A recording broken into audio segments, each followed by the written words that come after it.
ಈಗ ವೇದಿಕೆ ಮೇಲಿರುವಂತ ರಾಜಯೋಗಿನಿ ಬಿಕೆ ತಿಲಕಕ್ಕೆ ತಿಲಕವನ್ನು ಇಟ್ಟು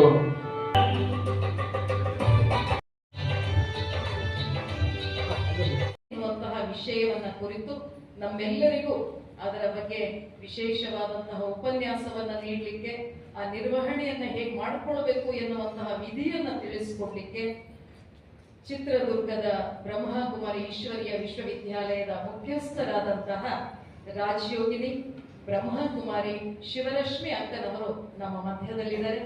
ಇವರು ನಮ್ಮೆಲ್ಲರಿಗೂ ಒತ್ತಡ ನಿರ್ವಹಣೆ ಬಗ್ಗೆ ತಿಳಿಸಿಕೊಡ್ತಾರೆ. ಇವರು ಬಹಳಷ್ಟು ಪರಿಣಿತರು, ಅನೇಕ ಜಾಗದಲ್ಲಿ ಈ ರೀತಿ ಒತ್ತಡ ನಿರ್ವಹಣೆ ಬಗ್ಗೆ ಆಗಲಿ ಅನೇಕ ವಿಷಯಗಳ ಬಗ್ಗೆ ಉಪನ್ಯಾಸವನ್ನ ಮಾಡಿ ಬೆಳಕನ್ನ ಕೊಟ್ಟಂತವರು. ಹಾಗಾಗಿ ಇವತ್ತು ಇವರು ನಮ್ಮೆಲ್ಲರ ಮಧ್ಯದಲ್ಲಿ ಇರುವಂತದ್ದು ನಮ್ಮೆಲ್ಲರ ಸೌಭಾಗ್ಯ. ಇವರಿಗೆ ನಾನು ತುಂಬ ಹೃದಯದ ಸ್ವಾಗತವನ್ನ ಮಾಡ್ತೇನೆ.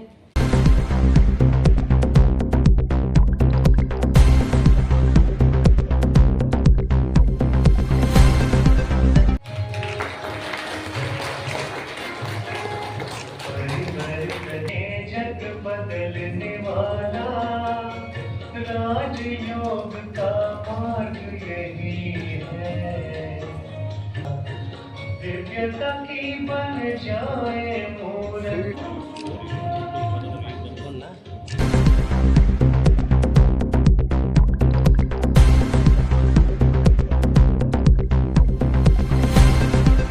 ಇತ್ತೀಚೆಗೆ ವಿಶೇಷವಾಗಿ ವಿದ್ಯುನ್ಮಾನ ಮಾಧ್ಯಮ ಆರಂಭವಾದ ನಂತರ ಆ ಕ್ಷೇತ್ರದಲ್ಲಿ ಕೆಲಸ ಮಾಡ್ತಕ್ಕಂಥ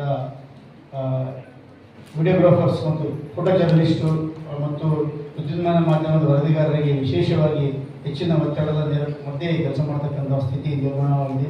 ಪೈಪೋಟಿ ಯುಗದಲ್ಲಿ ನಾವೆಲ್ಲರೂ ವೇಗದ ಹಿಂದೆ ನಾವು ಬಿದ್ದಿದ್ದೇವೆ. ವೇಗದ ಹಿಂದೆ ಬಿದ್ದು ನಮ್ಮ ಎಲ್ಲ ಆರೋಗ್ಯವನ್ನು ಮತ್ತು ಕುಟುಂಬದಲ್ಲಿ ಮಡದಿ ಮತ್ತು ಮಕ್ಕಳೊಂದಿಗೆ ಪ್ರೀತಿಯನ್ನು ಕಳೆದುಕೊಂಡು ನಾವು ಕೆಲಸ ಮಾಡ್ತಕ್ಕಂಥ ಪರಿಸ್ಥಿತಿಯಲ್ಲಿ ಇಂದು ನಾವಿದ್ದೇವೆ. ಈ ಮಧ್ಯೆ ಅಕ್ಕನವರು ನಮ್ಮೆಲ್ಲರಿಗೂ ಮುಂದೆ ಸಹ ನಮ್ಮ ಜೀವನದಲ್ಲಿ ಒತ್ತಡ ನಿರ್ವಹಣೆಯಾಗಿ ಆರೋಗ್ಯ ಸುಧಾರಣೆ ಆಗುವ ನಿಟ್ಟಿನಲ್ಲಿ ಈಗ ನಮ್ಮನ್ನು ಆಹ್ವಾನಿಸಿ ಈ ಒಂದು ಒತ್ತಡ ನಿರ್ವಹಣೆ ಕುರಿತು ತಮ್ಮ ಮಾರ್ಗದರ್ಶನವನ್ನು ಮಾಡಲು ಆಹ್ವಾನಿಸಿದ್ದಕ್ಕೆ ಅವರಿಗೆ ಮತ್ತೊಮ್ಮೆ ಕೃತಜ್ಞತೆ ಸಲ್ಲಿಸಿ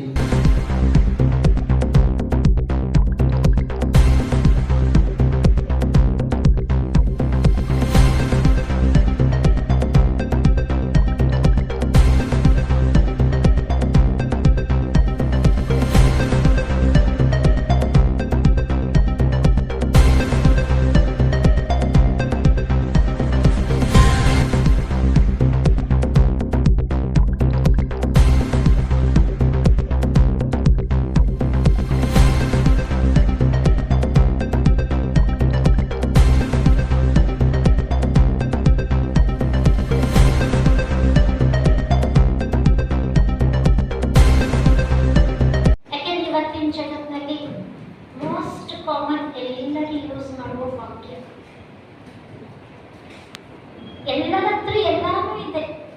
ಇವತ್ತಿನ ಕಾಲದಲ್ಲಿ ಏನೂ ಇಲ್ಲ ಅನ್ನೋಂಗೆ ಇಲ್ಲ, ಎಲ್ಲನೂ ಇದೆ. ಆದ್ರೆ ದೇವರೆಲ್ಲ ಕೊಟ್ಟ ಕೊರೆ, ಆದ್ರೆ ಮನಸ್ಸಿಗೆ ನೋಡ್ರಿ, ನೀವೇ ಹೇಳ್ತಾರೆ, ನಾನು ಹೇಳ್ತಾ ಇಲ್ಲ, ಮನಸ್ಸಿಗೆ ಶಾಂತಿ ಇಲ್ಲ, ನೆಮ್ಮದಿ ಇಲ್ಲ, ಏನಿಲ್ಲ. ಇವತ್ತು ಯಾರ ಹತ್ರ ಮನಿ ಇಲ್ವಾ? ಫ್ರೀ ಜಾಗ, ಫ್ರೀ ಮನಿ, ಆಶ್ರಯ ಯೋಜನೆ, ಊಟ ಇಲ್ವಾ? ಬೇಕಾದಷ್ಟು ಫ್ರೀ ಅಕ್ಕಿ, ಏನಿಲ್ಲ. ಇವತ್ತು ಊಟಕ್ಕಿಲ್ವಾ? ಬಟ್ಟೆಗಿಲ್ವಾ? ಹೋಗಿ ಯಾರ ಕಡೆ ಲಕ್ಸರಿಯಸ್ ಕಂಫರ್ಟೇಬಲ್ ಇರುವಂತಹ ಸಾಧನಗಳಿಲ್ವಾ? ಯಾರ ಮನೆಯಲ್ಲಿ ಟಿವಿ ಇಲ್ಲ? ಎಲ್ಲರ ಮನೆಯಲ್ಲೂ ಟಿವಿ. ಯಾರ ಕಡೆಯಲ್ಲಿ ಇವತ್ತು ಹ್ಯಾಂಡ್ಸೆಟ್ ಇಲ್ಲ? ಎಲ್ಲರ ಕಡೆಯಲ್ಲೂ ಮೊಬೈಲ್ ಇದೆ. ವಿಜ್ಞಾನ ದುಡಿತಾ ಇರೋದೇ ಮನುಷ್ಯನಿಗೆ ಶಾಂತಿ ಕೊಡ್ಲಿ ಸಿಗಲಿ ಅಂತ. ವಿಜ್ಞಾನದ ಇಷ್ಟೆಲ್ಲ ವೆಲ್ ಟು ಇನ್ವೆನ್ಷನ್ಸ್, ಡಿಸ್ಕವರೀಸ್, ಸಾಧನಗಳು ಪ್ರತಿ ಮನುಷ್ಯನಿಗೆ ತಲುಪಿದ ಮೇಲೂ ಮನುಷ್ಯನಿಗೆ ಶಾಂತಿ. ಹಿಸ್ಟ್ರಿ 14ನೇ ಶತಮಾನ ಹಿಂದೆ ಒಂದಾನೊಂದು ಕಾಲದಲ್ಲಿ 14ನೇ ಶತಮಾನ ಏಜ್ ಆಫ್ ಫೇತ್ ಅಂತ ಕರೆಯಲಾಗಿದೆ. ವಿಶ್ವಾಸದ ಯುಗ. ಪರಸ್ಪರ ಬಹಳ ವಿಶ್ವಾಸದಿಂದ ಬಾಳ್ತಿದ್ರು.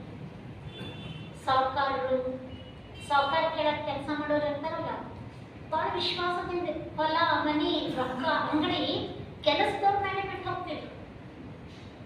ಪರಸ್ಪರ ವಿಶ್ವಾಸದ ಯುಗದಲ್ಲಿ ಇರ್ತಿದ್ರು, ಫೇತ್ ಅನ್ನೋದಿತ್ತು. ಈಗಿನ ಕಾಲದಲ್ಲಿ ವಿಶ್ವಾಸನೇ ಇಲ್ಲ. ಯಾರಿಗೆ ಯಾರ ಮೇಲೆ ವಿಶ್ವಾಸ ಇಲ್ಲ? ಸಾಹುಕಾರರಿಗೆ ಕೆಲಸದವ್ರ ಮೇಲೆ ವಿಶ್ವಾಸ, ಮತ್ತೆ ಯಾರ ಮೇಲೆ ವಿಶ್ವಾಸ ಇಲ್ಲ? ಇವತ್ತು ಯಾರಿಗೂ ಯಾರ ಮೇಲೆ ವಿಶ್ವಾಸ